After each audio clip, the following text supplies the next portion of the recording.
Reproductive organs known as ovary. Okay, आज हम discuss करने जा रहे हैं ओवरी के बारे में। अब इसमें पूरा डिटेल हम लोग पढ़ेंगे, उसके स्ट्रक्चर एंड फिजियोलॉजी के बारे में बात करेंगे, एनाटॉमी, फिजियोलॉजी एंड उसका फंक्शंस कैसे क्या होता है। ठीक है, तो चलते हैं। सो this is the diagram basically and this is the structure of the ovary, anatomy of the ovary. Okay, now हम यहाँ से बात करते हैं, तो this is the opening of the ovary known as a mesothelium. Mesothelium is the opening through which the blood vessels and nerves enters into the ovary to supply the blood vessels, to supply the blood and stimulates the ovary through the nerves. Okay, now so इसके द्वारा क्या होगा, mesothelium एक opening है, जो ovary का opening होता है, दैट उसका नाम क्या है, mesothelium. mesothelium के थ्रू क्या होगा, ब्लड वेसल्स इंटर करेंगे और क्या करेगा, नर्व्स एंट्री करेगा। ठीक है, सो ये एक तरीके से एंट्री गेट है, किसके लिए, ब्लड वेसल्स और नर्व्स के लिए, न्यूरॉन्स के लिए। आगे हम बात करते हैं कि कैसे, आपके दिमाग में सवाल होता होगा कि लड़कियों में मेंस्ट्रुएशन साइकिल का स्टार्ट 40 मतलब प्यूबर्टी के बाद ही होता है, तो ये भी सवाल उठता है कि एग का फॉर्मेशन या ओवम का फॉर्मेशन जो होता है एवरी मंथ वो कैसे होता है, एक का फॉर्मेशन कैसे होता है, कैसे ओव्यूलेशन होता है, कैसे मैच्योरेशन होता है, हमारे ग्राफियन फॉलिकल्स कैसे बनते हैं और कैसे हार्मोन का लेवल चेंज होता रहता है। तो आज हम पूरा डिटेल में स्टडी करने वाले हैं Graafian follicles, ovulations as well as the hormonal balance के बारे में, कैसे कहां से हार्मोन्स प्रोड्यूस होता है, किस किस ऑर्गन से प्रोड्यूस होता है, कौन सा progesterone, estrogen, luteinizing hormone, FSH, follicular stimulating hormone का क्या रोल है ओव्यूलेशंस में और मेंस्ट्रुएशन साइकिल में। चलिए डिटेल में स्टडी करते हैं। तो सबसे पहला हम एनाटॉमी के बारे में बात कर लें, तो ओवरी का जो फर्स्ट पार्ट है, this is the entrance for the blood vessels and nerves. So blood vessels और नर्व्स के लिए एंट्री करने के लिए this is the part which is attached from the uterus. Okay, now the mesothelium is the one of the part of the ovaries through which the blood vessels and nerves will enter. ठीक है, ये part हो गया पहला, mesothelium। अब हम second part पे चलते हैं। This is the outer lining of the ovary, है ना, through which there is a part known as cortex. जो अपर पार्ट है उसको कॉर्टेक्स कहते हैं, जो सेंटर पार्ट है उसको मेडुला कहते हैं। ठीक है, सो अपर पार्ट वाले रीजन में ही फॉलिकल का जनरेशन होता है। तो कहिएगा कि सबसे पहले हमारा ओवम बनने का प्रक्रिया में सबसे पहले क्या होता है, सो अपर पार्ट जो हमारा कॉर्टिकल रीजन है, उस कॉर्टिकल रीजन में जो है क्या होता है, जर्मिनल एपिथेलियम होता है। जो upper part of the ovary है, उस upper part of the ovary में जर्मिनल एपिथेलियम होता है। This germinal epithelium is responsible to produce first primordial follicles. सबसे पहला प्राइमोर्डियल फॉलिकल्स बनता है किससे, जर्मिनल सेल से और जर्मिनल एपिथेलियम से। जर्मिनल एपिथेलियम कहाँ है, ऊपर वाले जो ओवरी का सबसे आउटर मोस्ट पार्ट है, उसको क्या कहते हैं, cortex. Cortex carry germinal epithelium, और जर्मिनल एपिथेलियम से क्या निकलता है, प्राइमोर्डियल फॉलिकल्स। इसी से निकलता है, देखिए ऐसे करके ये जो है, ये क्या है, ये प्राइमोर्डियल फॉलिकल्स बन चुका है यहाँ पर।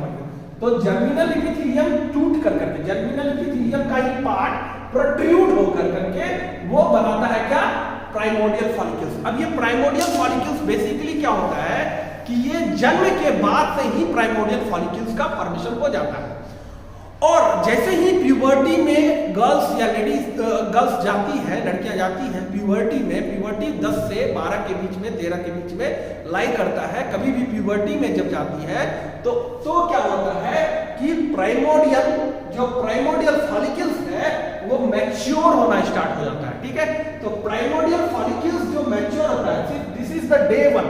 जैसे ही प्यूबर्टी स्टार्ट हुआ उसका पहला दिन प्राइमोर्डियल फॉलिकल का फॉर्मेशन हो जाता है। फॉर्मेशन तो पहले ही है, बर्थ के टाइम से ही प्राइमोर्डियल फॉलिकल से, लेकिन एक्टिवेशन हो जाता है। ये क्या होता है, इनएक्टिव स्टेज में रहता है, लेकिन वो स्ट्रोमा में रहता है तब तक, है ना। जन्म के बाद से ही प्राइमोर्डियल फॉलिकल का फॉर्मेशन हो जाता है, लेकिन वो इनएक्टिव रहता है। जैसे ही प्यूबर्टी एज में पहुंचती है लड़कियां, तो उसके उसके बाद क्या होता है, एक्टिवेशन हो जाता है किसका, प्राइमोडियल फॉलिकल्स का।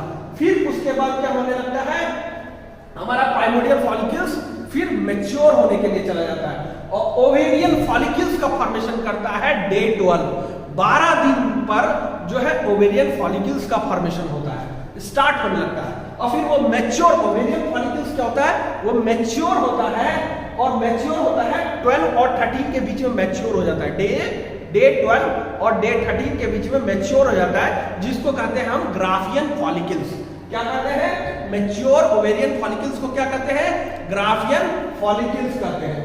अब ये ग्राफियन फॉलिकल्स के अंदर में जो बीच में जो है, ये this is the central part of the Graafian follicles carry ovum, इसी में ओवम होता है। अब क्या होगा, 14वें दिन, 12 दिन तक का तो हिसाब हो गया, 14वें दिन क्या होगा कि रप्चर्ड मॉलिक्यूल जो फॉलिकल्स होता है उसमें क्या होता है, पिट्यूटरी ग्लैंड से LH का फॉर्मेशन होता है। LH क्या होता है, ल्यूटिनाइजिंग हार्मोन। ल्यूटिनाइजिंग हार्मोन क्या करता है, पिट्यूटरी ग्लैंड के प्राइमरी लोब से, पिट्यूटरी ग्लैंड के प्राइमरी लोब से LH का फॉर्मेशन होगा और ये ल्यूटिनाइजिंग हार्मोन सर्ज होता है। Luteinizing hormone, surge of luteinizing hormone इसको कहते हैं।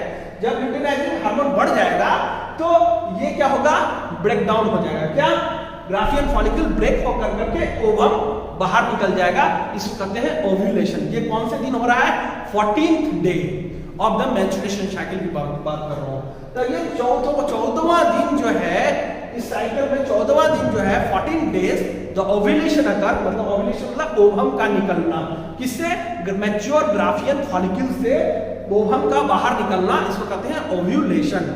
ठीक है, अब ये ओव्यूलेशन जो हुआ, कौन कौन सा हार्मोन इसमें रिस्पॉन्सिबल है, पहला LH ल्यूटिनाइजिंग हार्मोन कहां से रिलीज हुआ, anterior lobe of pituitary gland. ठीक है, जो हाइपोथैलेमस से नीचे होता है पिट्यूटरी ग्लैंड, तो पिट्यूटरी ग्लैंड से रिलीज होता है ल्यूटिनाइजिंग हार्मोन। अब बोलिएगा कि और दूसरा हार्मोन क्या क्या रिस्पॉन्सिबल है, तो दूसरा हार्मोन क्या है, एस्ट्रोजन। एस्ट्रोजन कहां से रिलीज होता है, तो lining of the follicular cells, lining of the follicular cells और ग्राफियन फॉलिकल से एस्ट्रोजन का निर्माण होता है। ठीक है, तो एस्ट्रोजन का लेवल यहाँ हाई है, ल्यूटिनाइजिंग हार्मोन का लेवल हाई है, और दूसरा तीसरा जो हार्मोन है वो है FSH, इसको कहते हैं फॉलिकुलर स्टिमुलेटिंग हार्मोन। ये पहले डे 1 से ही फॉलिकुलर स्टिमुलेटिंग हार्मोन रिलीज हो जाता है, कहां से, पिट्यूटरी ग्लैंड के एंटीरियर लोब से, जिसको कहते हैं एंटीरियर लोब ऑफ पिट्यूटरी, वहां से निकलता है क्या, फॉलिकुलर स्टिमुलेटिंग हार्मोन। ये फॉलिकुलर स्टिमुलेटिंग हार्मोन क्या करता है, ये प्राइमोडियल फॉलिकल्स को, जो फर्स्ट फॉलिकल है, इमेच्योर इनएक्टिव फॉलिकल्स है, उसको मैच्योर बनाता है कौन, फॉलिकुलर स्टिमुलेटिंग हार्मोन। तो फॉलिकुलर स्टिमुलेटिंग हार्मोन यहां पर क्या क्या चीज हो गया, फॉलिकुलर स्टिमुलेटिंग हार्मोन हो गया, एस्ट्रोजन हो गया और LH हो गया। तीन हार्मोन का हिसाब किताब हो गया यहां पर। 3 हार्मोन की वजह से क्या हो गया, ओव्यूलेशन हो गया, ओव्यूलेशन हो गया। अब आगे चलते हैं। ठीक है, ओव्यूलेशन होने का 14वां दिन हम पहुंच चुके हैं, 14 दिन हो गया, ओव्यूलेशन हो गया। अब उसके बाद क्या होगा कि ओव्यूलेशन होने के बाद नेक्स्ट स्टेज आता है, वो होता है फॉर्मेशन ऑफ कॉर्पस ल्यूटियम। क्या होता है, फॉर्मेशन ऑफ कॉर्पस ल्यूटियम। अब ये कॉर्पस ल्यूटियम का जो है, कॉर्पस ल्यूटियम का क्या रोल है, तो कॉर्पस ल्यूटियम का रोल है formation of progesterone. Progesterone hormone produce करता है, इसका lining of the cells will produce the progesterone hormone. Okay, अब इस कंडीशन में LH भी सर्ज हो रहा है, LH भी सर्ज हो रहा है। अब देखो दो कंडीशन होता है, ओवम निकलने के बाद दो कंडीशन होता है, ovum will produce, this is known as ovulation. If the ovum will fertilize, there is the two condition, if the ovum will fertilize, if the ovum is not fertilize. दो condition है, या तो ovum sperm के साथ मिलकर के fertilise हो जाएगा, या तो ओवम फर्टिलाइज नहीं होगा। दो कंडीशन बनता है। अगर ओवम स्पर्म के साथ फर्टिलाइज हो जाता है तब क्या कंडीशन होता है, अगर ओवम फर्टिलाइज नहीं होता है तो क्या होता है। दोनों कंडीशन के बारे में हम एक एक करके बात करेंगे। सो ओवम अगर फर्टिलाइज हो जाता है तो प्रोजेस्टेरॉन का लेवल कंटिन्यू बढ़ता जाता है। कैसे बढ़ता है, क्योंकि interior lobe of pituitary gland से LH का सर्ज होता है। जैसे LH सर्ज होगा, this will promote this lining to produce more amount of the progesterone for the conceiveness और फॉर द यूटेरस डेवलपमेंट। और फिर उसमें क्या होता है, यूटेरस लाइनिंग बनता है, फिर जो है जायगोट जो बना है हमारा, जायगोट क्या होगा, यूटेरस के वॉल में जाके इम्प्लांट होगा और फिर वहां से 3 महीने के बाद जो होता है प्लासेंटा के थ्रू और चाइल्ड बर्थ क्या प्रोसेस में हो जाता है, स्टार्ट हो जाता है। सो this is the one things, ठीक है। क्या हुआ कि जैसे ही ओवम फर्टिलाइज हुआ तो फर्टिलाइज्ड ओवम जो है और जायगोट जो है वो जायगोट जाकर के कहां जाएगा, यूटेरस के वॉल में जाके इम्प्लांट होगा। So during the implantations the progesterone hormone or LH hormone surge will take place with the help of the anterior lobe of pituitary glands. Isn't it or not? Yes, sir. So this is the forms. The one condition is that. Another condition is that if the ovum is not fertilized, then what will happen in that condition? So if the ovum will not fertilize, then corpus luteum will degenerate. The corpus luteum will degenerate and it will form the corpus albicans. This is the degenerated corpus luteum. This is the fibrous corpus albicans at the time of the 28 days. 28वां दिन जो है corpus albicans का formation होता है। फिर उसके बाद क्या होता है, lining of the uterus wall will degenerated and the periods will come, or this is known as bleeding phases. Okay, so bleeding phase will come after the 28 days of the cycle, menstruation cycle. अब इसमें बात करते हैं कि कई बार सुने होते हैं कि आप लोग की जो है जुड़वा बच्चा हो गया, किसी को ट्विंस हो गया, है ना। So this is the one of the condition how it will takes places.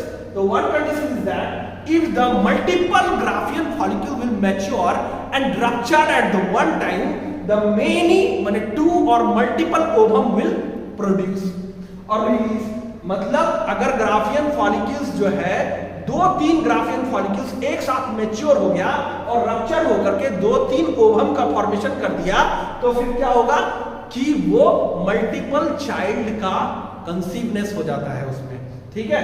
सो उसमें कहते हैं कि ट्विंस हो गया, 2 बच्चे हो गए। क्यों? क्योंकि 2 ओवम का फॉर्मेशन हुआ, मल्टीपल ग्राफियन फॉलिकल मैच्योर हुआ, मल्टीपल ग्राफियन फॉलिकल रप्चर हुआ, जिसके वजह से 2 हमारे ओवम निकले और 2 ओवम फर्टिलाइज हुआ, जिसके वजह से 2 बच्चे हुए, ठीक है, मल्टीपल चाइल्ड का फॉर्मेशन, ठीक है।